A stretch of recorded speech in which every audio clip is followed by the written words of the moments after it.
What a headshot! What a head! How's it, guys? This is Dayvy, FPL, and welcome back to the Fantasy Premier League video here on my channel. Now in this video, I'm going to bring you guys my team selection for the upcoming double game week 29. Will the triple captain be activated? If yes, who's it going to be on? Find out when you go over the game week 29 team. But first of all, going to take a look at the double game week 28 team and see the talking points coming from those games. So that's something you guys are interested in? Sit back, relax, and let's get straight into it. So going on to the double game week 28 team, just doing a quick review of how we got on. Obviously the games have not concluded yet, so we still do have some games happening tonight. 4 games in total, and a total of 10 players before Reece James ended up getting injured. But it has been a relatively good week. An expectation of a green arrow was there simply because we had activated the bench boost. And let's take a look at how that chip actually ended up going. So on our bench, we're going to start off with Ramsdale with only 2 points. Luckily, I actually managed to take out Ben White. I brought in Kilman as his replacement. But what does Kilman go and do? Loses the clean sheet and then also might be dropped tonight. So if Kilman is just going to be in the starting 11, I'll be massively quite happy just because any points count on a bench boost, but I do think there is a chance of some rotation in that Wolves starting 11. But going back to Ramsdale, unfortunately conceded 2 goals to Watford, was on for a save point and was just 1 save below 2 save points, which would have taken him to a total of 3. But a little bit of a weird game there for Arsenal, quite a defensively strong side, and Watford aren't the best going forward, but they still managed to score 2 goals, but one of them was a really good bicycle kick.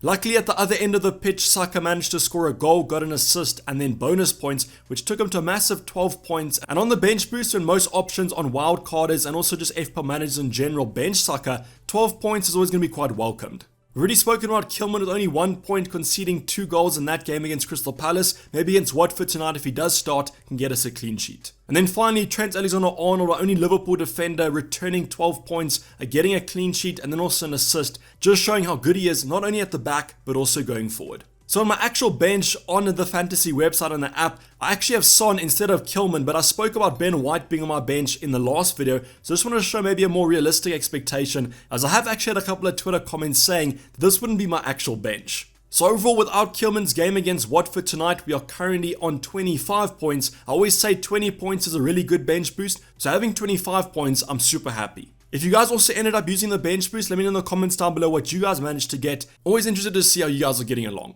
But now going on to our starting 11, where most of the points actually did come from, I'm going to start off with our defensive department because we did have Forster in goal, who had a little bit of a shock game against Aston Villa. So Southampton, a team that have actually been defending pretty well in the Prem at the moment, go and concede 4 goals to Aston Villa, and luckily Forster managed to just get some save points. Now he does have the fixture tonight against Newcastle, where I do think he can get a clean sheet, and I'm just hoping at home Southampton defend slightly better. Luca Digne ended up testing positive, and Stevie G did not say anything about it in the press conference, but managers in general have not been disclosing kind of positive tests, but luckily he is returning tonight against Leeds. Now if he is in the starting 11 or not is yet to be seen, but I do hope that he ends up just playing because any point on a bench boost counts. Saiss, a similar situation with Kilman. I have an expectation that there could be some rotation there, so I'm just hoping that Kilman and Saiss both start tonight, but that might be too much to ask for. So only 1 point in that game against Crystal Palace. Watford, having scored 2 goals against Arsenal, even if both of these 2 options do start, I don't have that much hope for a clean sheet with the way Wolves are defending at the current moment.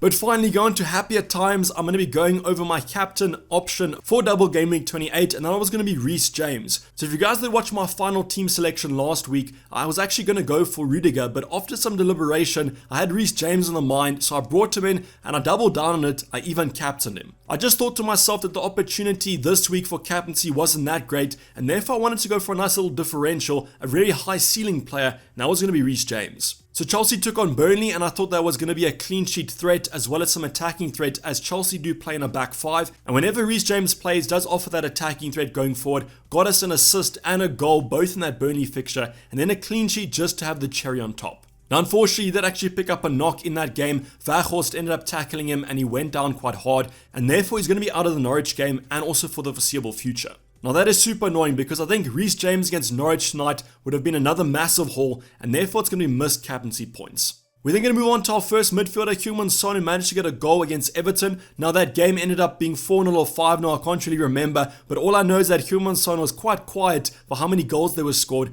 but he actually did miss a couple of one-on-ones. So the South Korean could have had more points, but I'll take 7 points, but when his colleague Harry Kane is scoring double digits, I'm a little bit disappointed in that. Then moving on to our Brazilian double up, we had one good performer with Phil Coutinho and one bad performer with Rafinha. However, Rafinha might have been a little bit unlucky. I think his XG was above 1, and I think he was the biggest underperformer in terms of XG in that game. Kind of had a close range goal, saved pretty well in that fixture. So Rafinha captainers might be a little bit disappointing, but Coutinho captainers will be absolutely buzzing. So if we didn't go for Reece James captain, I probably would have gone for Coutinho as we spoke about in the final team and also the team selection. Now Aston Villa had a really good game against Southampton and they do still have a fixture against Leeds tonight where I do think you have to favour Aston Villa over Leeds. Now I'm expecting for Coutinho to get an attacking return, so if you guys did captain him, congratulations. I think he'll be the highest scoring captain this week and might be a little bit disappointed if he manages to bang tonight. Then go on to our final option, a player that we actually transferred in. Now don't ask me who I transferred out for Salah. I transferred out Mahrez for Salah, and what does Mahrez go do? He starts the game against United and also gets 2 goals.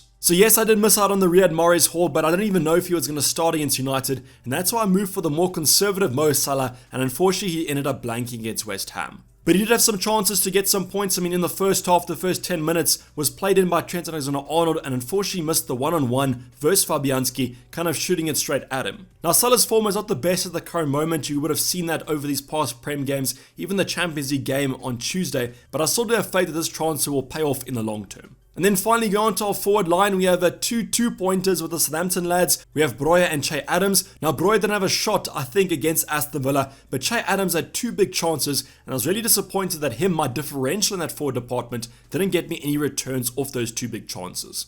But luckily they still have a game against Newcastle tonight, who have actually been quite defensively assured, but I just hope for at least 1 goal from either of them. That'll be enough. And then finally we have Raul Jimenez, the Wolves striker, who actually was benched on that game against Crystal Palace. A little bit surprising there, but I don't know if there's some background stuff going on between the manager and himself, but it has been a little bit unexplained why he was dropped, because even though his form hasn't been that great, Wolves haven't been scoring that many goals. So hopefully tonight against Watford, a side that can't defend, he will play and hopefully get off the mark for our FPL team.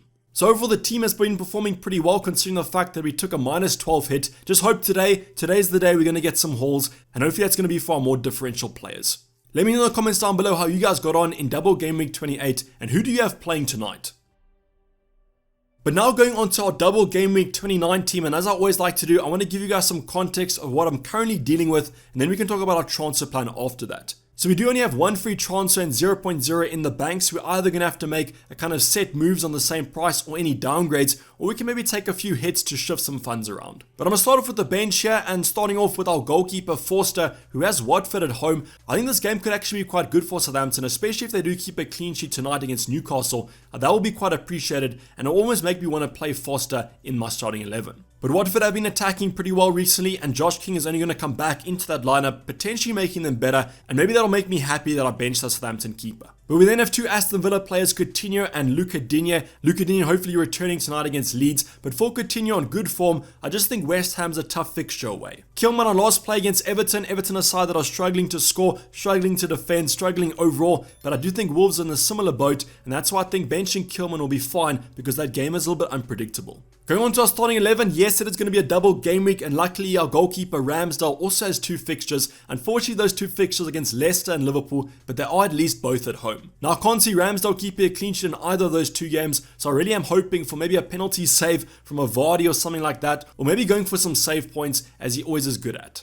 Trent Alexander-Arnold has the better kind of double game week. Brighton away, Arsenal away. I think Liverpool could keep a clean sheet in both of those games, and Trent always offers that attacking threat. Now I am playing Saiss against Everton, so please remember this when I do talk about my transfer plan. My current back 3, I've got Saiss in there where I'm not really that confident of a clean sheet, and that's why we could do a defensive transfer. And then finally go on to Reece James. Now it is rumoured that Reece James will be out for at least the next 2 Prem games, which are going to be Norwich, then also Newcastle at home. But he is rumoured to be back after the international break, so he might be back for game week 31. Now my current thinking about Reece James is that I don't exactly know if he's going to be back for game week 31. Coming off an injury, now he's injured the other leg, so Chelsea might be a little bit hesitant to bring him back into the starting 11. We're then going to move on to our midfield 4. We've got Heung-min Son, who has a very good double against United and Brighton away. I really do favour Spurs in both these 2 games because I do think United and Brighton are more attacking, and therefore Spurs should be quite good on the counter-attack. Saka against Leicester and Liverpool, a man that can't stop scoring. I think in great form at the current moment. Got to favour him in these 2 games, especially that Leicester one. Rafinha against Norwich, a side that, although have improved under Dean Smith, I think that Leeds under their new manager should hopefully be a little bit more attacking, and therefore I do favour the Brazilian in this fixture.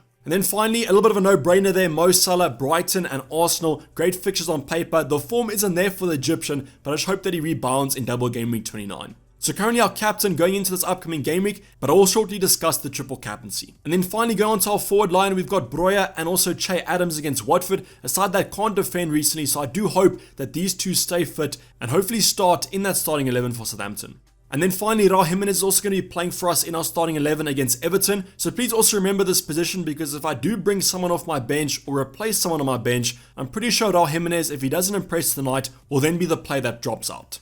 So overall, the team does not look that bad. I just think it depends heavily on what happens tonight, but we do have some defensive injuries that I think we have to sort out with that transfer plan.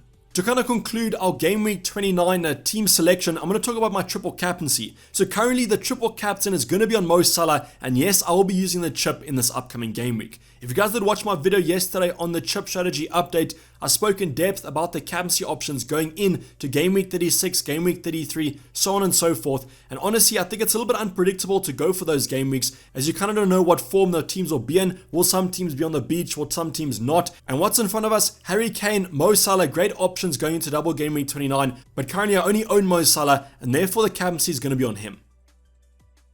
So before we talk about our transfer plan, I just want to let you guys know that I am recording this on Thursday night, just before the games happen. So that's going to be 4 games happening, as you would have seen in our Game Week 28 team review. But the reason I want to talk about this is just to remind you that the transfer plan is quite dependent on what happens tonight. What I mean by that is, imagine Wolves come out, keep a clean sheet, Raul Jimenez gets a hat-trick. I therefore be quite confident in starting a Saiss or Raul Jimenez, but if they do perform badly as expected, then it's going to be really easy to transfer those players out, even for hits. I'll also be monitoring the minutes of Luca Digne, Phil Coutinho, seeing how the form is there, because imagine if Phil goes tonight and also bangs a hattie, I will be quite confident starting him against West Ham. But I will be going through multiple options here just to talk about kind of every scenario, if Wolves look bad, if Wolves don't, and then in the deadline stream coming up on Saturday, I'll probably will lock in most of my moves.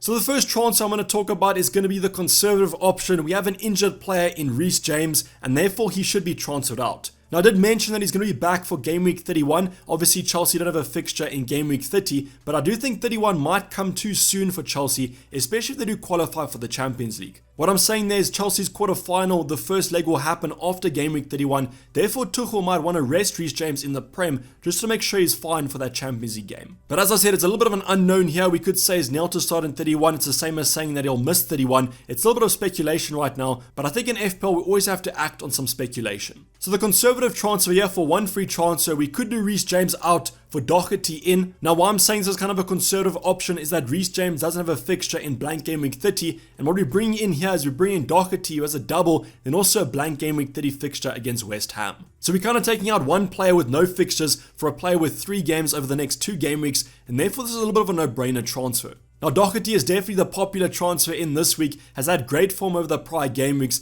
but also has only started playing over the past couple game weeks. Now that does worry me slightly. It does show that maybe Conte didn't favour him, but now he's really ringing his praises and saying that his confidence is back and therefore he's playing quite well. Now I guess the main question about Doherty is, will he start all 3 games over the next 2 game weeks? I honestly can't give you a certain answer, but I would say there might be some rotation there. But with injuries to other fellow fullbacks, he might actually be nailed for the next 3. And kind of talking about those injuries to fellow fullbacks, I'm talking about Ryan Sessegnon, who was replaced at half-time against Everton with an apparent hamstring strain. So Doherty could even be replaced by Reguilon, just because Reguilon is a more secured starter for Ryan Sessegnon. Now while I do think the main starting 11 will be Reguilon and Doherty, we do have Emerson Royale, who is a set replacement for Doherty on that side. And that's why honestly Reguilon could be more of an assured option. He was competing with Sessegnon, actually losing his place to Sessegnon, and that's why he actually hasn't been playing in the past couple game weeks. So I guess there's a little bit of a dilemma here. We have a player in form versus a player that's not in form, but might be slightly more nailed, and therefore Reguilon and Doherty could be quite a matchup going into this double game week 29.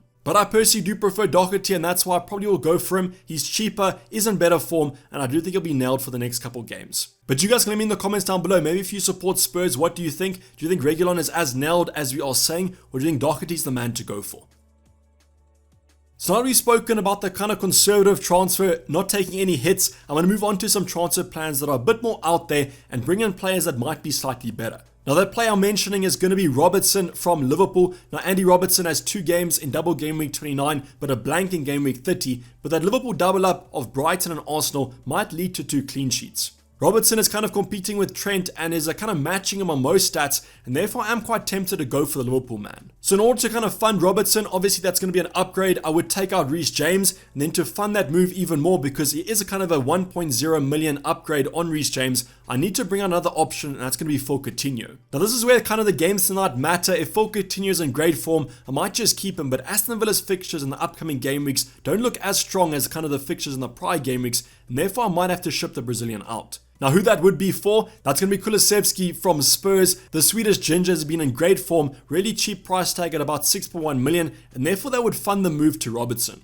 Now the only thing here is that you have to think back to my GW29 team selection. Phil Coutinho was on the bench, so if Kulusevski comes in, Raul Jimenez will be the player that drops out. So is it worth taking a -4? I know Andy Robertson will probably complete that -4, but is it worth taking a -4 instead of Doherty to bring in Robertson, but then also benching Raul Jimenez? But I guess we are getting another double game week here. Kulusevski has a relatively good double against United and Brighton, and I do think he's the first choice in that position. So these two moves actually look quite respectable, but then what we can do to make it a bit more ambitious is we can take another -4 hit to take out Luca Digne or Saiz. So if Wolves and Aston Villa look terrible tonight, what I can always do is take an additional -4 to take it to a -8 and bring Doherty in to complete that kind of a Spurs triple up. So what do you guys think about these moves? Do you think the first move is perfectly fine? Don't take an additional -4, but I do think if I'm going to go for another -4, Doherty actually looks quite strong. Now this is quite sideways because we do have a double game week, but then also Luca Digne and Saiz both have blank fixtures, so therefore we're kind of trading one blank fixture for another blank fixture.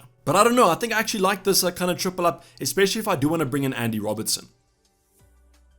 Now the final move to go for is going to be if I want to go for Harry Kane. There's been a lot of talk about kind of dropping Son for Kane because Kane's a better captaincy option, but I honestly can't see myself captaining him unless I want to go for a triple captain in double game week 29. So if I want to bring in Harry Kane, the transfer out would probably be Raul Jimenez. If he looks terrible tonight, if he's benched yet again, that'll be an easy upgrade to do, but then I'll obviously have to fund it in some other means. And those other means are going to be Reece James and then also Heung-min Son out for Doherty and Kulusevski, and that'll be a replacement of my Spurs triple up with another Spurs triple up, including Harry Kane. The only thing I don't like about this is that I am losing Heung-min Son for a -4, and I honestly don't even know if I'll captain Harry Kane in blank game week 30 because I think West Ham is going to be quite a cagey game. But this is another triple up that I could do, another -8 if I really do want Harry Kane. But let me know in the comments down below what you guys think about this move. So to kind of conclude the transfer plan, the games tonight are going to have a heavy impact, and just stay tuned to the deadline stream on Saturday, 1 hour before the deadline, and hopefully I do see you guys there for the confirmed moves.